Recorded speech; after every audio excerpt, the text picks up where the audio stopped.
When most people hear about the city Akron in Ohio, the first thing they think about is LeBron James. Even though LeBron is the greatest basketball player and he's from Akron, he's not our history. My topic is the history of my hometown, Akron, Ohio. My first topic is the founding of Akron. The name Akron comes from the Greek word Akron, which means summit or high point. Akron got its name because it is the highest point in Summit County, Ohio. Akron was founded on December 6, 1825 by Simon Perkins and Paul Williams along the Little Cuyahoga River at the top of the Ohio and Erie Canal.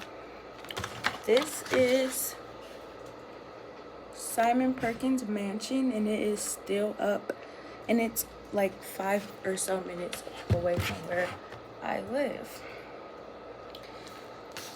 Perkins owned much of Akron's land, but donated most of it so the canal could be built. National Park Services says the state of Ohio built the Ohio and Erie Canal between 1825 and 1832. The canal connects Akron to Lake Erie and the Ohio River. When labor shortages occurred, the canal was dug largely by Irish and German immigrants using picks, shovels, and wheelbarrows.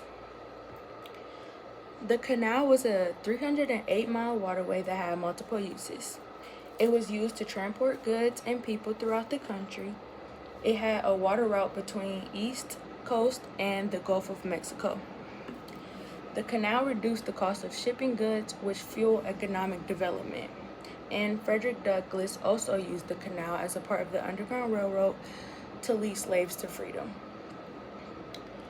Akron was not only known for the canal, it was also known as the rubber capital of the world. Akron's rubber industry dates back to 1870 when Benjamin Franklin Goodrich located his rubber company from Melrose, New York to Akron, Ohio. As the auto industry took off, so did the tire and rubber industry in Akron, Ohio.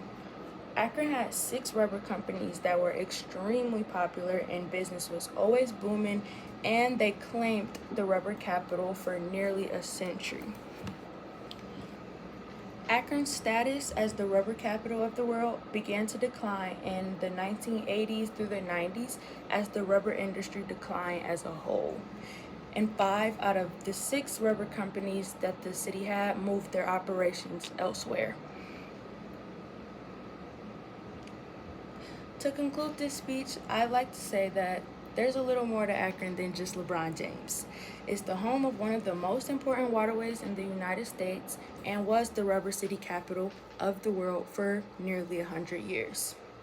I hope I was able to inform you guys with a little bit more about my city, Akron, Ohio.